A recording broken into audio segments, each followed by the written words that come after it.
Dakota Yape Tate Amani Amaki Apido Tinta Winta Edwati. Washichu Yape Paul Dressen. I am the Dakota researcher for Memory Keepers.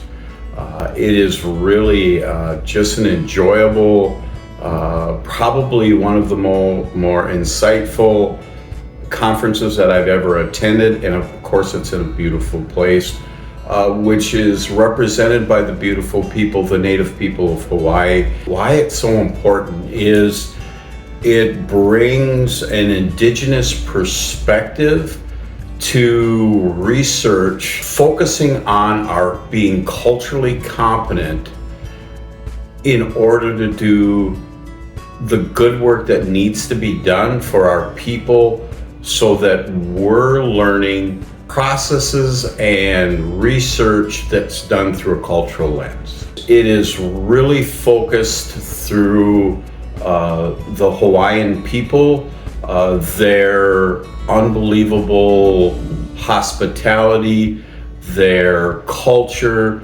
their traditional songs, their traditional dances, which they so freely are willing to share, and just to see their traditional values. First year I came, that really stood out from other conferences that I attended, that even though through a Western perspective we focus on the PhDs and the masters and the bachelor's degrees, here respect is through a traditional lens, where they are referring to the fellow colleagues, managers, directors of programs as aunties and uncles. Their elders and the leadership from the elders guide the research that they're doing.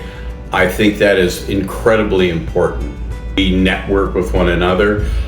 There is a number of people from Tasmania, Australia, and New Zealand. From Memory Keepers, we have the 11 tribal nations represented by the Elders Board.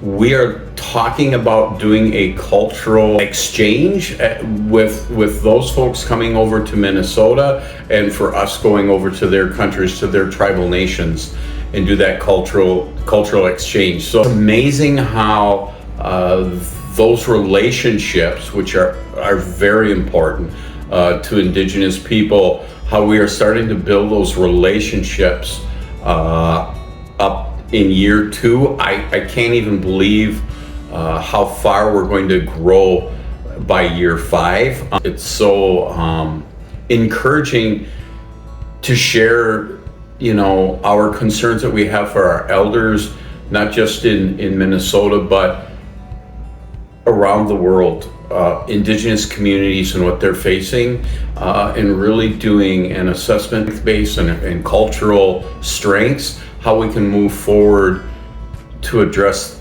these horrible diseases that we're working to find a cure for.